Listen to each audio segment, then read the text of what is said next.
मान ही नहीं रहे। भगवान जानते हैं कि अगर युद्ध होगा तो किसी का भला नहीं होगा, सभी कुछ ना कुछ खोएंगे, सभी की क्षति होगी। किंतु अब युद्ध के सिवा कोई और दूसरा रास्ता भी नहीं है। सो अब महाभारत का युद्ध शुरू होता है। युद्ध बड़ा ही भयंकर होता है। अंत में जैसा कि हम सभी जानते हैं, अच्छाई की जीत होती है और बुराई की हार होती है। यानी पांडवों की जीत होती है और कौरवों की हार होती है। युद्ध समाप्त होने के बाद भगवान सभी से मिलने जाते हैं। जब भगवान गांधारी माता के शिविर में पहुंचते हैं उनसे मिलने के लिए, गांधारी माता कौन है? दुर्योधन की माता जी, माता श्री।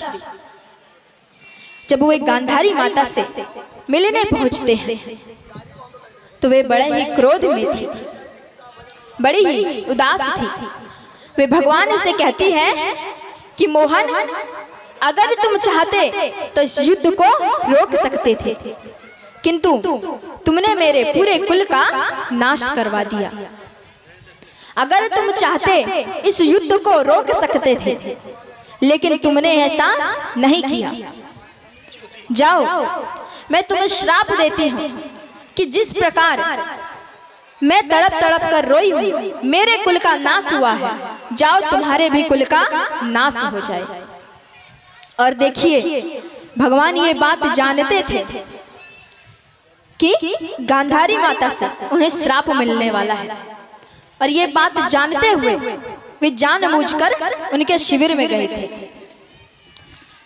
क्योंकि भगवान नहीं चाहते थे कि उनके कुल का कोई बचे जो आगे रहे।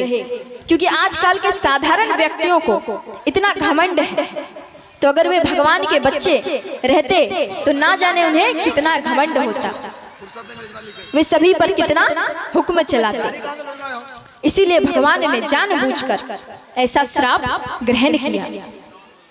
अब भगवान युद्ध समाप्त होने के बाद अपनी नगरी को पहुंचते हैं। एक रोज उनके सभी बच्चे खेल रहे थे।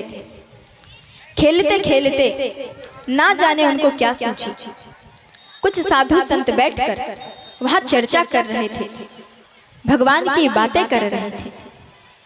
अब ना जाने उन बच्चों को क्या सूझी, उन्होंने सोचा कि क्यों ना संतों के साथ क्रीड़ा की जाए, खेला जाए।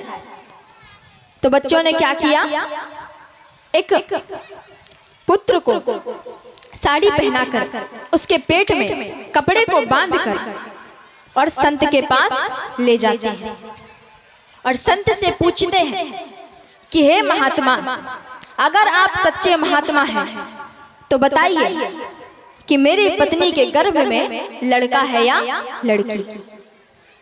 अब देखिए, संत उन्हें समझाते हैं कि बालकों, हम अभी जरूरी काम कर रहे हैं, तुम कुछ देर पश्चात हमारे पास आना, हम भी तुम्हारे साथ खेल लेंगे। किंतु अभी हम कुछ जरूरी काम कर रहे हैं। किंतु ये बात नहीं समझते। वे संतों को बुरा भला कहने लगते हैं, कहते हैं कि आप तो कोई संत ही नहीं है। अगर संत होते तो अभी तक ये बता चुके होते कि मेरे पत्नी के गर्भ में लड़का है या लड़की। वे संतों को अपशब्द कहने लगते हैं।